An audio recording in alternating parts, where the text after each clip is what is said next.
Day 639, Monday, May 12th. Introduction to Lamentations and Lamentations 1. Lamentations 1:1-22. NKJV. How lonely sits the city that was full of people! How like a widow is she who was great among the nations! The princess among the provinces has become a slave. She weeps bitterly in the night, her tears are on her cheeks. Among all her lovers she has none to comfort her. All her friends have dealt treacherously with her. They have become her enemies. Judah has gone into captivity, under affliction and hard servitude. She dwells among the nations, she finds no rest.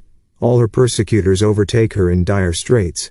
The roads to Zion mourn because no one comes to the set feasts. All her gates are desolate, her priests sigh, her virgins are afflicted, and she is in bitterness. Her adversaries have become the master, her enemies prosper. For the Lord has afflicted her because of the multitude of her transgressions. Her children have gone into captivity before the enemy. And from the daughter of Zion all her splendor has departed. Her princes have become like deer that find no pasture, that flee without strength before the pursuer. In the days of her affliction and roaming, Jerusalem remembers all her pleasant things that she had in the days of old. When her people fell into the hand of the enemy, with no one to help her, the adversaries saw her and mocked at her downfall. Jerusalem has sinned gravely, therefore she has become vile. All who honored her despise her because they have seen her nakedness. Yes, she sighs and turns away. Her uncleanness is in her skirts, she did not consider her destiny. Therefore her collapse was awesome, she had no comforter. O Lord, behold my affliction, for the enemy is exalted. The adversary has spread his hand over all her pleasant things, for she has seen the nations enter her sanctuary, those whom you commanded not to enter your assembly. All her people sigh, they seek bread, they have given their valuables for food to restore life. See, O Lord, and consider, for I am scorned.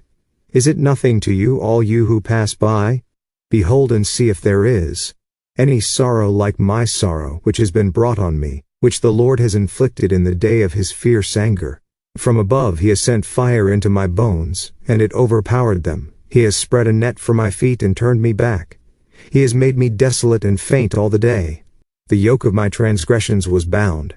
They were woven together by his hands and thrust upon my neck. He made my strength fail.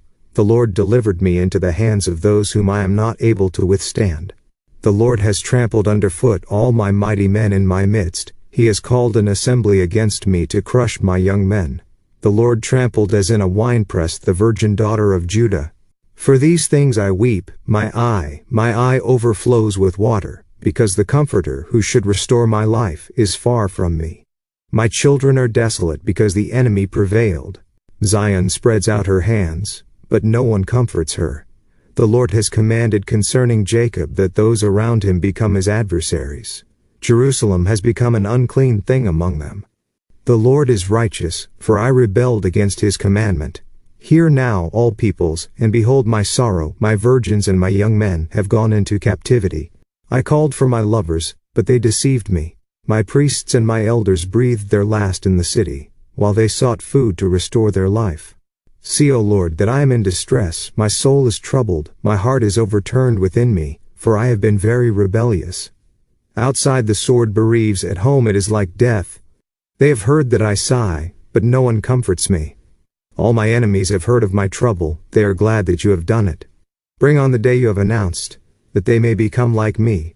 Let all their wickedness come before you, and do to them as you have done to me for all my transgressions, for my sighs are many, and my heart is faint. Daily Deep Dive. The UCG reading plan states, the author of Lamentations is not named in the book, but it is traditionally attributed to the prophet Jeremiah.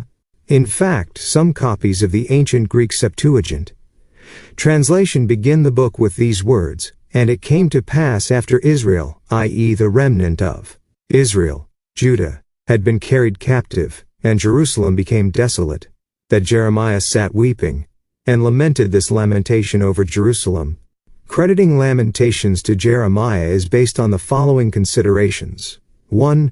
Jeremiah was known as a composer of laments, see 2 Chronicles 3:5-25. 2. Jeremiah was the prophet who mourned. Oh, that my head were waters and my eyes a fountain of tears, that I might weep day and night for the slain of the daughter of my people. See Jeremiah 9:1-3. In Lamentations 3:1, the author seems to identify himself with Jeremiah when he says, I am the man who has seen affliction by the rod of his wrath. 4. There are many linguistic similarities between Lamentations and Jeremiah, the Nelson Study Bible, Introductory Notes on Lamentations. In the Talmud Baba Bathra 15a, this book is called Chinot Lamentations. The name commonly used in Hebrew, however, is Eka, how. The first word of the first, second, and fourth laments, that is, chapters 1, 2, and 4. In the Hebrew canon it stands in the writings as the third of the Megilloth, or scrolls, between Ruth and Ecclesiastes Expositor's Bible Commentary, Introductory Notes on Lamentations. We are reading it now to keep it in the context of its writing in the wake of the destruction of Jerusalem and the Temple. The 5 chapters of Lamentations are 5 poems with chapter 3 as the midpoint or climax. Accordingly, the first 2 chapters build an ascent, or crescendo, to the climax, the grand confession of Lamentations 3:23-24. Great is your faithfulness. The Lord is my portion. The last 2 chapters are a descent, or decrescendo, from the pinnacle of chapter 3. The poetry of the book enhances its purpose and structure. Chapters 1-4 are composed as acrostics of the 22 letters of the Hebrew alphabet. Each verse or group of verses begins with a word, whose initial letter carries on the sequence of letters in the Hebrew alphabet. This would be similar to an English poem in which the first line begins with A, the second begins with B, and so on. One purpose of this device was probably to aid in memorization of the passage. The acrostic also suggests that the writer has thought things through and is giving a complete account of the subject. Nelson Study Bible, Introductory Notes on Lamentations. While chapter 1 is a perfect acrostic, chapters 2-4 are slightly imperfect, and oddly enough for the same reason. In each case, the 16th and 17th letters of the Hebrew alphabet, ayin and pe, are swapped, for what significance we don't know. The acrostic in chapter 3 comes in groups of 3, that is, each of the first 3 verses begins with the first Hebrew letter aleph, each of the second 3 with the second letter beth, etc. See Expositors, Introductory Notes on Lamentations. And then there is the mysterious chapter 5, intriguingly not an acrostic even though it still seems to divide up into 22 verses. That chapter 5 has 22 verses has caused some to suggest that the laments were first written in normal verse and then rewritten to include the acrostic. This idea is ingenious but unprovable. Same note. Other laments are written in various books like the Book of Psalms, but this is the only book solely devoted to lamenting. Orthodox Jewish custom requires that this book be read aloud on the fast of Tisha B'Av, the 9th day of the Hebrew month of Ab, the traditional day on which the Temple of Solomon was destroyed in 586 billion C, and on which the Second Temple was destroyed by the Roman army in AD 70. Jeremiah was present at the destruction of Solomon's temple, as Jerusalem was overrun and sacked by the Babylonian armies. He saw the horrifying imagery described in the book. And yet the terrible suffering portrayed seems to reflect even more than what occurred at that time. It evidently anticipates suffering that was, and still is, yet to come. For the judgment described here is what is to befall all the dwelling places of Jacob, every horn of Israel. Lamentations 2:23, not just Judah. The book, as we will see, calls for the coming of the day of the Lord, and the final judgment on Israel's enemies. Yet there is no question that the ancient anguish and suffering of Judah is also vividly revealed in the pages of this deeply emotional account. In its introductory notes on the book, the Bible Reader's Companion Lawrence Richards 1991 states, Lamentations does maintain a consistent theological outlook. Judah is, and later all Israel's loss can be traced to God's sovereignty, His justice, and His commitment to a morality which His people abandoned. Yet, Lamentations is primarily a book that plumbs the depths of human sorrow, not from an individual's perspective, but from the perspective of an entire people. Reading the book, we experience something of the overwhelming sense of despair that can grip communities and even whole nations. Even the prayers recorded in Lamentations are desperate prayers, cries of anguish rather than affirmations of hope. It is terrible as well as wonderful to be human. It is terrible indeed if we surrender to our human bent to sin. The day must come when we will look back on our lost opportunities and realize that the misery we endure now is a consequence of our own chronic craving for sin. If nothing else, reading the book of Lamentations reminds us the pleasures of sin are at best momentary, the painful consequences lasting and deep, the desolation and misery of Jerusalem. The first dirge 1:1-22 focuses on the city of Jerusalem.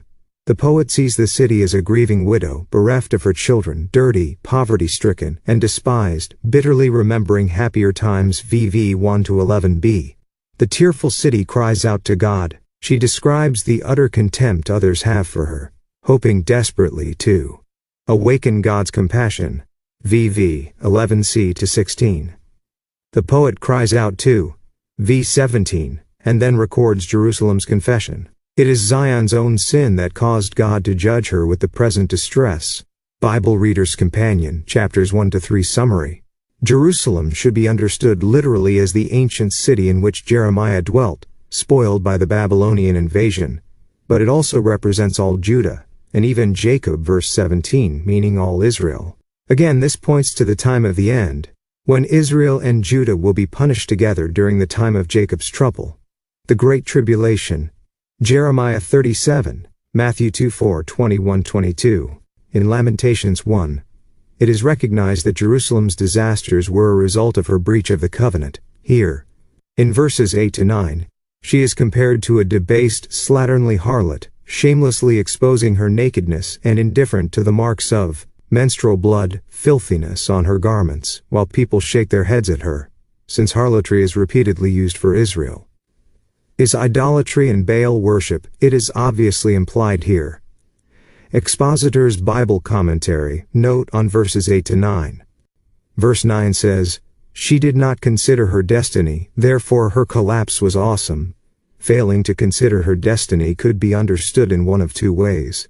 It might mean that she did not think about the wonderful destiny God intended for her. As Proverbs 29:18 says, "Where there is no vision, the people perish." KJV. Or it might mean she did not consider where her actions would lead, what she had essentially destined herself for. As Moses said, "Oh, that they were wise, that they would consider their latter end." Deuteronomy 3:2-29. The fact that the people have no comforter, Lamentations 1:9-17-21, is that they have cut themselves off from God. The true comforter, see 2 Corinthians 1:3-4. They spread out their hands, verse 17, meaning they pray, but there is no response. Proverbs 1:24 and verse 28 explain that God will neither hear nor respond to the pleas for help of a people that repeatedly refuse His guidance. The end of verse 11 through verse 16 and verses 18-22 give us the words of the people themselves as they describe their desperate plight. In verses 21-22, a glimmer of recognition is given to the glee with which the enemies of Israel attacked and destroyed. Although God did use Egypt, Assyria, and Babylon as well as other nations against Israel, as He will again in the future, He neither overlooked nor forgot the pleasure they took in their task of destruction, as will be the case when He again uses them to punish end-time Israel. The call is made for God to bring on the day you have announced, that they may become like me. This is a plea for the coming of the day of the Lord, the end-time period during which the enemies of Israel and Judah will themselves be punished. God will avenge His people. As Isaiah wrote of that time still ahead of us, "For it is the day of the Lord's vengeance, the year of recompense for the cause of Zion." Isaiah 34:8. No doubt the Israelites in the Great Tribulation will be crying out for this deliverance.